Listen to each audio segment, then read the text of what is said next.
Почитувани гледачи, добар ден. Ве поздравувам и во ова ново издание на емисијата Ваш термин и се надевам дека и денес ќе го задржиме вашето внимание. Изминатата недела беше одбележан светскиот ден на астмата и впрочем цела недела беше посветена токму на ова заболување. Па одлучивме и ве во ова издание да кажеме збор два за проблемите, односно пулмоналните проблеми, по-конкретно за астмата. Во оваа емисија одговорна докторка за оваа тема е доктор Марија Здравеска, која што е специјалист пулмолог, алерголог и работи во Универзитетската клиника за пулмологија и алергологија, значи на државната клиника во Скопје. Доктор Марија, ти благодарам што денес си преку видеолинк ќе можеме да реализираме еден разговор околу она што беше актуелно, односно одбележувањето на денот на астмата, меѓутоа цела недела беше посветена некако на астмата. На почеток да ве поздравам и да ви посекам добри дојде. Благодарам и јас. Ве поздравувам вас и ви благодарам за шансата да се обратам до вашите гледачи. Така. Се надевам дека сето ова брзо ќе помине, па ќе можеме повторно во студио некако понормално да ги реализираме емисиите, меѓутоа сега се уште ќе биде вака. Кажете ми само статистиката каква е, на почеток би сакала да прашам при да кажеме дали воопшто и се одбележа, бидејќи нели имаме една посебна ситуација. Статистиката на астмата за жал не се менува многу во последните децении. Астмата се уште останува приоритет на сите здравствени листи.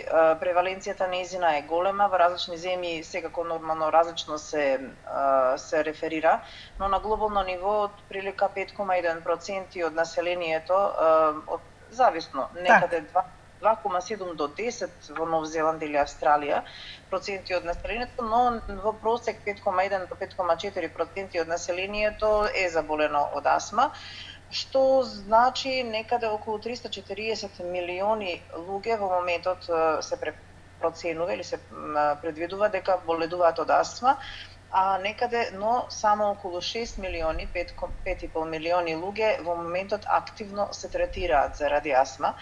Овој податок зборува прво дека астмата навистина е присутна и представува голем товар на општеството, Така. но и за жал голем дел од пациентите се веројатно недоволно откриени, диагностицирани, не поставени на терапија адекватно, што значи се уште останува тој глобален проблем на третманот на астмата. Претпоставувам дека оваа година некако нели одбележувањето не можеше да се реализира на начин на кој што секоја година се реализира. Дали воопшто се случи нешто или воопшто не немаше начин? Како здружение, како Македонско респираторно здружение, а и клиниката за пулмологија и алергологија традиционално е вклучена обележување на денот на астма секоја година од првиот момент пред повеќе од 20 години кога почна да се организира овој настан.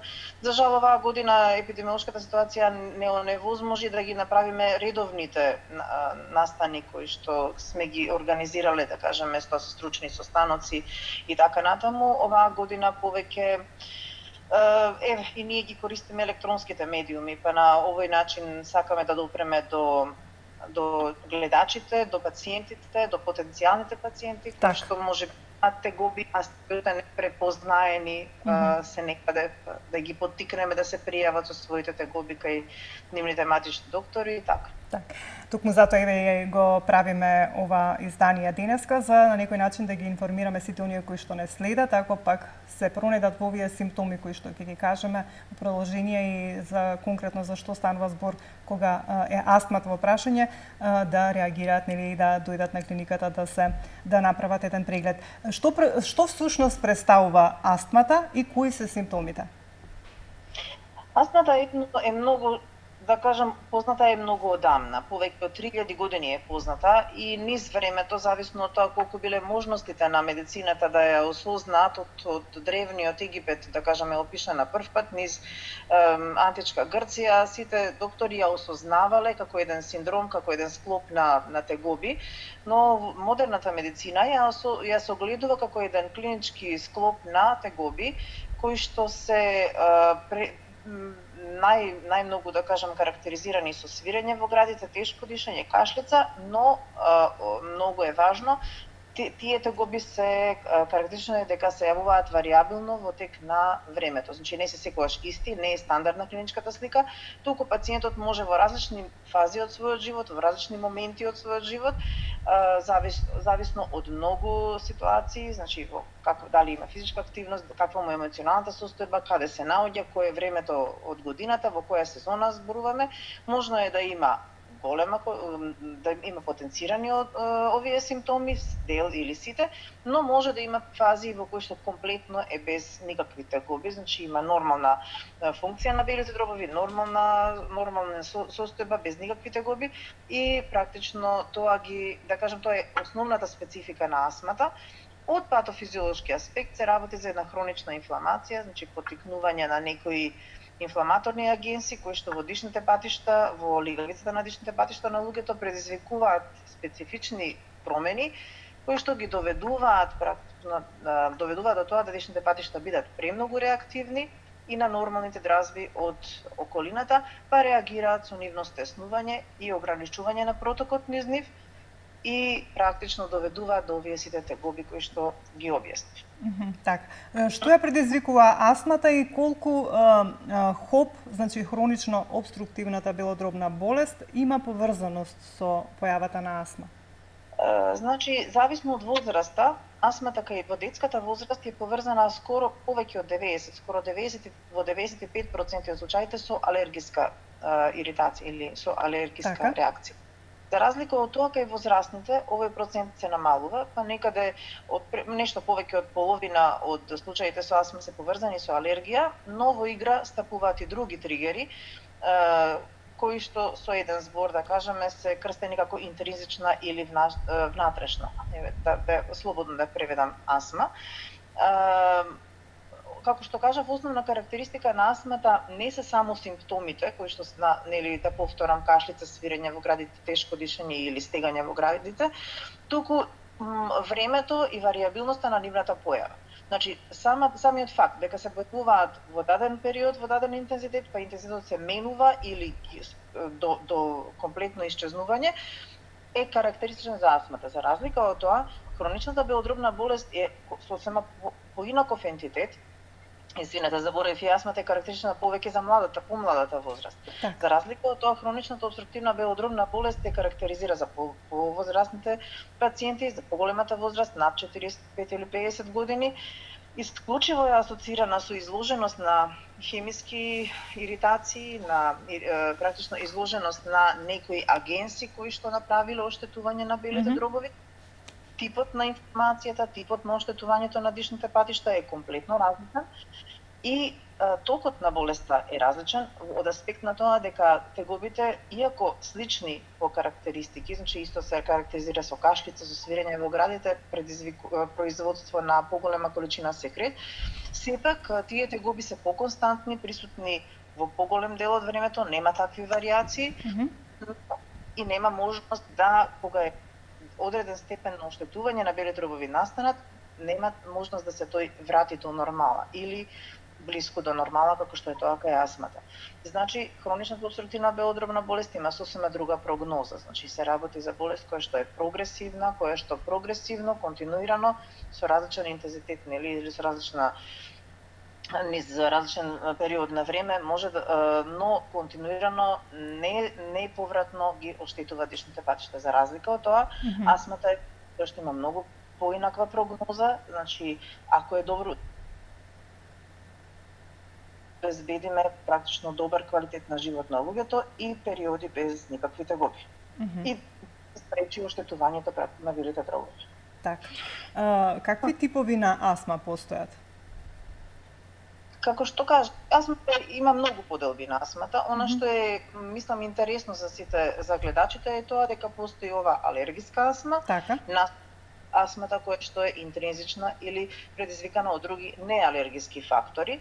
Меѓу тие тригери или тој како што ги викаме или предизвикувачи на астмата можат да бидат емотивните фактори, може да бидат некои интолеранција на некои лекови, може да бидат разни други провокатори од средината, така што тоа ги одредува сите фенотипови на астма. Во однос на тежината, астмата од друга страна се дели на нели лесна астма, која што има минимални тегоби, практично скоро нормален квалитет на живот на пациентот, Така. низ сите нијанси до тешка или тешко астма која што тешко се лекува, односно тешка астма, која што практично подразбира скоро континуирани тегоби, многу има потреба од многу интензивна терапија и многу тешко може да се разликува од хроничната обструктивна белодробна болест и практично предизвикува и на докторите, понекогаш и на специјалистите им предизвикува проблем за дефинирање. Доктор Марија, кога кај вас доаѓаат пациентите, вие ги примате во вашата ординација, кажуваат некои од оние симптоми кои што ги напоминавте, а се карактеристични за астмата, какви се прегледи и диагностички методи применувате за да точно утврдите дали станува збор за астма и каков тип на астма е, нели истите тие други елементи кои што треба да ги добиете за да точно утврдите за што станува збор? Најважно во диагностиката на астмата е разговорот со пациентот, односно она што го викаме ние земање на добра историја на болест. Значи, токму одредување или точно запознавање на проблемите на пациентот, точно какви тегоби има и како тие се однесуваат во тек на времето е она што е најважно да се комуницира со пациентот, да се добие како информација од пациентот, бидејќи врз основа на тоа дали тој практично ставање на секој симптом, на секоја тегоба на пациентот во неговата временска рамка и во некоја рамка во која тој се јавува, тој симптом.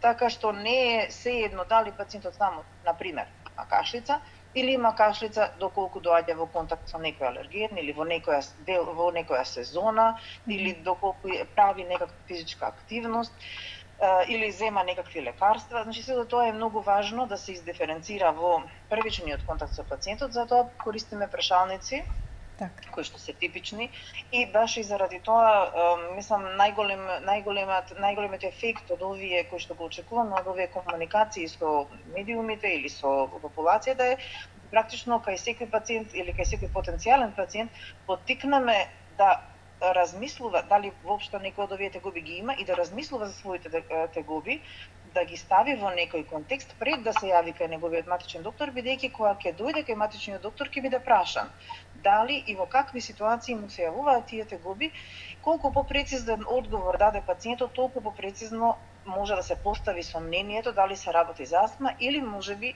за некаква друга болест белодробна, која што исто така се манифестира со дел или сите овие тегоби. Околку се постави сомнение за астма, доколку и пациентот даде таква, да кажем, анамнеза или историја на болест која што асоцира на астма и доколку докторот се посомнева, најчесто тоа е првиот контакт со матичниот доктор, тогаш се прават тестови на белодробната функција, како што е, например, спирометријата, најчесто во различни моменти на времето или со различни лекарства, значи без лекарства и со, за да се покаже дали постои таа варијабилност, дали навистина постои намалена белодробна функција или намален проток низ дишните патишта и дали тој е зависен од време, дали се менува низ време, дали се менува зависно од примање на некои лекови и тука веќе можеме поточно да ја дефинираме дијагнозата, дали се работи за астма или не. И доколку ја потврдиме таа варијабилност, тогаш веќе можеме да преидеме на нов чекор во дијагнозата на астма, што најчесто се прави на специјалистичко или субспецијалистичко ниво во нашата земја, а тоа е да одредиме кои се тригерите кај тој, значи секој пациент има индивидуална своја астма, свој тип на астма и да одредиме кај дадениот пациент кои моменти и кои ситуации се негови тригери. Дали постои алергија, например алергиски тестови, дали постои некој конкретен, дали можеме да изолираме некој конкретен алерген кој што на него му смета, па да му дадеме совет како да се однесува према него, или постои некаква ситуација, некаква сезона, било што нели кое што секува, па на таков начин да можеме индивидуализиран план да направиме за терапија на неговата астма. Како оди лекувањето? Дали кога веќе ќе се дијагностицира некој тип на астма, потоа се дава терапија која што треба нели континуирано до крајот на животот да се користи или оние нели како да кажам пумпици кои што потпомагаат за нели нормално да дишат оние кои што имаат проблеми со дишењето? Во последните неколку децении во третманот на астмата е клучен зборот контрола на астма, односно постигнување на контрола на астма. Така. контрола на астма не подразбира само постигнување на добра или нормална или задоволителна белодробна функција, односно проточност на дишните патишта, туку значи комплетно обезбедување на пациентот да има што подобар квалитет на живот и што помалку неговата болест да влијае на неговиот секојдневен живот. Секојдневен зборуваме за личен живот и професионален живот. Значи, ако до некаде 70-80 години на 20-тиот век било идејата да пациентите им се минимизираат тегобите само, веќе денеска тоа не е доволно и ние зборуваме за една тотална, за постигнување на една тотална или барем задоволителна контрола на болеста кај астмата. Тоа подразбира дека таа инфламација за која што зборував, која што е откриена и која што е присутна и карактеристична за дишните патишта на бели дрови и карактеристична за болеста, мора да се држи под контрола, мора да се лекува со лекови кои што ќе ја супримира, да не се појавува, што меѓутоа, за жал, лек кој што ќе се даде еднаш и конечно ќе ја избрише болеста, се уште не постои. Значи болеста не може да се излекува, меѓутоа може да се држи под контрола на тој начин што мора континуирано и редовно да се примаат лековите кои што служат за контрола на болеста. Секој пациент кој што има астма би требало кој што е дијагностирана астма, би требало веќе да има направено со неговиот доктор кој што го води ние го викаме план за контрола на астма или план за акција како би постапувал во сите моменти од својот живот со астмата и точно да знае, точно да биде апсолутно да кажам едуциран, не само информиран, кои од лековите кои што му се препишани служат за да ја контролира болеста и тие лекови не смеат да се прекинуваат во ниеден момент од неговата, да кажам, во ниеден момент од неговиот живот. Без разлика дали има тегоби или не има тегоби и кога е најдобар, пациентот мора да ја прима редовно таа терапија, се додека докторот не му каже поинаку. Додека секој пациент треба да има друг тип лек кој што она што го викаме релив. Треба точно да биде лоциран кој е тој лек кој што ќе го користи ако и покрај редовната терапија добие тегоби, за да тие тегоби што побрзо поминат. Значи тоа се сосема различни два лека, многу често нашите пациенти ги мешаат и затоа ги поттикнувам и докторите, но и пациентите со својот доктор, со докторот кој што ги води за нивната астма, да разговараат и точно да разграничат кој лек зашто е, за да знаат дека он кој што е контролер не би смеле никогаш да го прекинат. Бидејќи прекинување на тој лек значи нарушување на контролата на астмата, враќање на основата практично на сите тие инфламаторни механизми во дишните патишта и повторно губење на регулираноста на астмата, односно повторна појава на тегоби. Тоа може да биде и животно загрозувачки во дадени ситуации. Кажавте лесна форма на астма и тешка форма на астма. Што подразбира во однос на третманот лесната и тешката? Која е разликата? Значи има лесна, средно тешка, тешка и најтешка форма на астма. Како дали третманот тука е, можеме да кажеме еве за најблагата форма на астма или за лесната форма на астма, дека може на некој начин со некој третман да се излекува или исто и таа мора да се контролира? Тука има разлика малку во однос на детската астма и астмата кај возрастните пациенти. Реферирано е во некои студии дека дел од децата кои што на многу мала возраст добиваат астма може да ја одраснат својата астма. Јас не сум педијатар, не би сакала да го коментирам, но факт е дека многу често може да настане и залажување, па да кажеме астмата само да се повлече во тек на пубертетот заради хормоналните ситуации кои што се случуваат кај секоја детинка и да после во адолесценцијата повторно се врати. Така да во суштина астмата има една варијабилност на својата појава во тек на животот на човекот, зависи рековме во кои моменти е и периоди на животот, но ретко успеваме таа комплетно да ја излекуваме. Дали ќе биде лесна или средно тешка или тешка астма, зависи од тоа колкав е степенот интензитетот на тегобите и колку често тие се јавуваат, но уште повеќе во современата пулмологија се одредува степенот врз основа на тоа колкава количина на лекови нас не треба да таа дадената астма кај даден пациент успееме да ја држиме под контрола. Практично зависно колку и каков степен на лекови нас не се потребни да контролираме астмата, од тоа зависи колкава е практично, така ја одредуваме која е тежината на астмата. За пациент нема големо значење, освен оние 5% или 8% најтешки форми на астми. Најважно е, мислам, од оваа поделба е од поголемо значење за докторот кој што го води пациентот, отколку се самиот пациент. Пациентот треба да разговара со својот доктор, да биде искрен, дали ги користи лековите, во колкав степен ги користи, и дали навистина му помагаат колку што се очекува, значи да биде искрен во одговорите, а докторот ќе го одреди степенот и ќе одреди оптималната терапија за секој пациент. Доктор Марија, често пати кога сум говорила во мојата емисија на тема алергии на дишни патишта, воопшто алергии или од храна и така натаму, имам добиено информации дека оние деца кои што во детството имаат проблем со протеински алергии, со алергии на храна и така натаму, можно е подоцна во подоцнежните години, нели да кажеме во средните години да добијат астма. Има ли поврзано со алергијата од храна и понатаму во подоцнежните години појавата на астма? Не само со алергијата на храна. Значи, секоја алергијата, да кажем, односно атописката конституција на еден пациент, одредува практично го става пациентот во поголем ризик да добие астма или некоја од другите алергиски болести. Значи, атописката конституција може да се манифестира зависно од шок органот, како атописки дерматит, како атописки ринит, алергиски конјуктивит и така натаму. Сите тие може да преоѓаат еден во друг или да прогредираат еден во друг. Значи, така да многу често имаме, да кажеме, пациенти кои што имале алергиски ринит само, значи во даден период од својот живот, од прека 30% од овие пациенти, особено ако биле алергични на дерматофагоидес, значи на домашна прашина, односно на крлежи кои што живеат во домашната прашина, можно е да прогредира, да во тек на својот живот развијат астма. Значи во секој случај има поврзаност, така? Има и со прехранбените алергии, но уште повеќе со инхалаторните алергии. Доктор Марија, неизбежно ми е некаде тука сме при крајот, меѓутоа би сакала уште едно прашање да поврзам.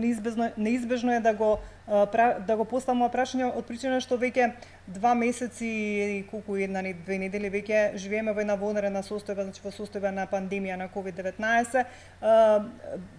Луѓето кои што имаат пулмонални проблеми, значи астма, хоп и така натаму, значи пулмонални заболувања, се едни од ризичната група на граѓани кои што нели треба да внимаваат и да се пазат, бидејќи нели може да биде фатално по нивното здравје. Зошто е толку не само овој вирус, значи COVID-19, и од сезонските нели оние типови на грипови кои што ги имаме континуирано секоја сезона. Зошто, што се случува кога некој ќе добие грип, а кога има вакви проблеми?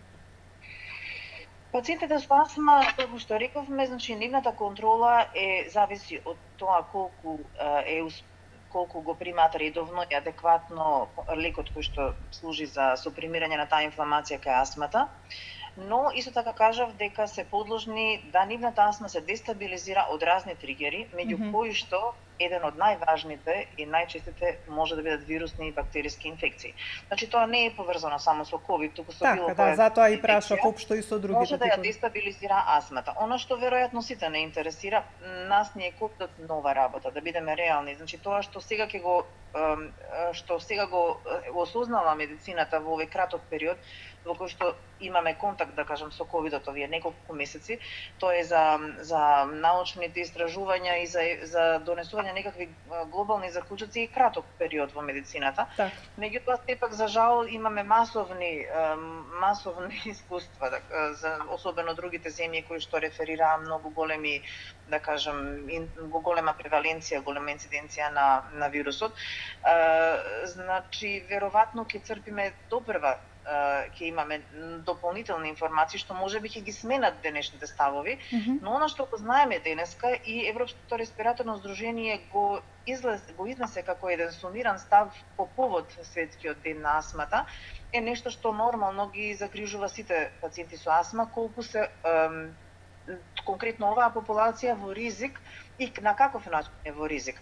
Она што го знаеме во моментот и е како еден официјален став изнесено на европско ниво, е тоа дека пациентите за среќа кои што имаат астма не се повеќе подложни да се инфицираат од другите пациенти. Значи, веројатноста да еден пациент при иста изложеност, пациент со астма или пациент кој нема астма, нема голема разлика во тоа дали во каков степен ќе се зарази. Так. Меѓутоа, она што ги доведува во поголем ризик пациентите со астма се дека доколку се развие COVID, односно болест поврзана со изложеност на вирусот на SARS-CoV-19, ако се SARS-CoV-2, значи ако се јави болест кај пациентот, тогаш тој е во ризик да неговата астма биде дестабилизирана, односно да неговата болест белодробна биде потешка, значи да добие потешка форма на болест отколку човек кој што нема астма.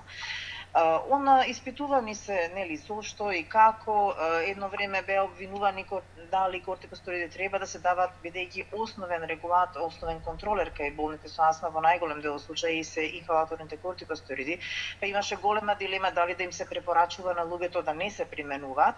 Тоа е дефинирано во овој момент и јасно е кажано дека практично веќе има студии дека инхалаторниот кортикостероид кој што ја контролира, ја држи под контрола астмата, исто така го намалува експресијата, односно бројот на рецептори за АЦ каде што се закачува нели ковидот за да влезе во клетката, го намалува бројот на рецептори кои што се изложени на клетката, така што на некој начин ги штити клетките од тоа да вирусот дури да е во циркулацијата ги нападне клетките. Ова е само една од многуте причини зашто пациентите не смеат да го прекинат нивниот контролер и многу е важно да пациентите со астма редовно го примаат нивниот контролер во тек на инфекцијата, затоа што една астма која што е под добра контрола, многу дури и да се разболе пациентот нема да направи толку голема, толку тетка, да кажем, клиничка слика, како што ако, да кажеме, добие болест и дополнително неговата астма се влоши, тогаш веќе ризикот по големи компликации е поголем. Заради тоа, она што можеме да го упатиме како препорака на пациентите е, значи да го примаат редовно контролерот, секој пациент со астма за секој случај да направи залихи најмалку за 14 дена дома, особено од лековите кои што им се потребни. Нормално она што е препораката општа за сите луѓе, значи да се изолацијата да се спроведува, да не се комуницира со луѓе со кои што не мора, нели, кои што може да се избегне непотребен контакт, да се одржува онаа хигиена која што е препорака и за општата популација и најважно, бидејќи како еден од независните тригери и влошувачи на астмата е пушењето, неизоставно доколку пациентот со астма се уште не престанал да пуши, што е општа препорака за сите астматичари, ова е правиот момент да биде мотивиран и да престане да пуши. Бидејќи пушењето практично сите овие работи, и вирусот и пушењето се дополнителни тригери кои што можат да дестабилизираат нивната состојба и да практично ги доведат во многу поголем ризик од кој што би било прифатливо. Так. Доктор Марија, тука сме никаде на крајот, само би сакала бидејќи сепак сте нели дел од тимот на Универзитетската клиника за пулмологија и алергологија, дали веќе почна клиниката да работи нормално со закажување на мои термини така натаму? Препораки има да се почне веќе да се враќа во нормална целокупната работа, се уште не работиме со мој термин, но клиниката во ниеден момент не ги затвори своите врати за пациентите. Дали примате пациенти?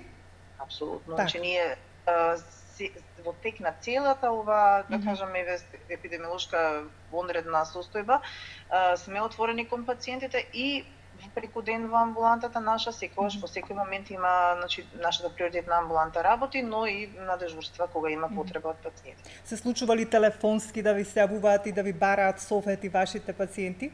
Да, секако. И препораката од Светската здравствена организација, а и од Европското респираторно здружение е да се избегнува или да се минимизира секој непотребен личен контакт со пациентот. Значи секогаш кога можеме да им помогнеме на пациентите по телефон, ние се обидуваме тоа да го направиме. Мора да се признае дека тоа не е адекватно со преглед. Значи секако тука се губат некои моменти, но затоа доколку не даде ефект, да кажеме, таа телефонска комуникација, секако на пациентот му стојат на располагање и консултациите со Так. Сите на здравствената служба, од примарна, секундарна и на крај исто терција. Так. Само уште како за крај, уште една порака до сите наши гледачи, да се навратиме повторно на темата астма. Во кои случаи, кога ќе почувствуваат што, да се јават или да посетат пулмолог, алерголог, за да откријат точно за што станува збор? Кога да реагираат? Ова прашање зависи дали пациентот има веќе диагностирана астма или се уште нема, само се сомнева. Значи, доколку пациентот има веќе диагностирана астма, тогаш би требало неговиот пулмолог да веќе му има изготвено план на активности, односно план кога и како треба да се јави, во какви ситуации и при кои тегоби, да кажеме, при какво нарушување на астмата треба да се јави кај матичниот доктор, кога на секундарната служба, а кога кај пулмологот. Значи тоа би требало секој пациент да го има.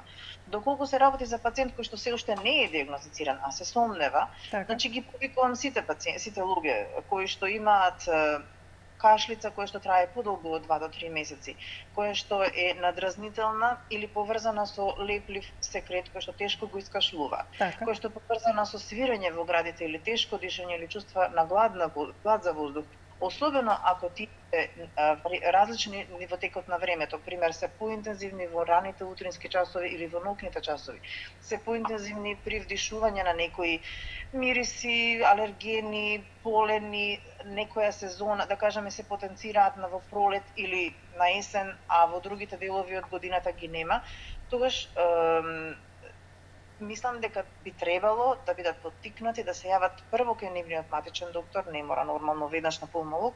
Матичниот доктор ќе ги стави во контекст правилен овие сите тегоби, ќе земе правилна анамнеза, они се сите запознаени со основните прашалници за поставување на сомнение за астма, и од тука понатаму ќе го насочи пациентот до каде е потребно да се спроведе дијагностичката постапка, да се докаже или отфрли нормално сомнението. Понекогаш овие тегоби знаат да бидат поврзани со друга болест, а не астма, па трагајќи по астма ние доаѓаме до некои други болести, но како и да е, значи ако кај пациентот се манифестираат сите овие или барем дел од овие тегоби, би требало да се пријави кај неговиот матичен доктор. Доктор Марија, тука некаде ќе мора да завршиме. Ви благодарам што одвоивте време да преку видеолинк да ја оствариме оваа комуникација и да ги доставиме сите овие информации во однос на астмата. Се надевам во некое следно издание па ќе може да да ни гостувате овде во студио да поразговараме за некои други проблеми. Ви благодарам уште еднаш. Благодараме на вас и поздрав на вашите гледачи. Поштувани гледачи, тука некаде ќе ве поздравам и јас за денес. Ви благодарам за вниманието. Ние повторно се гледаме за 7 дена во исто време. Имајте добро здравје и грижете се за своето здравје. Доктор Марија.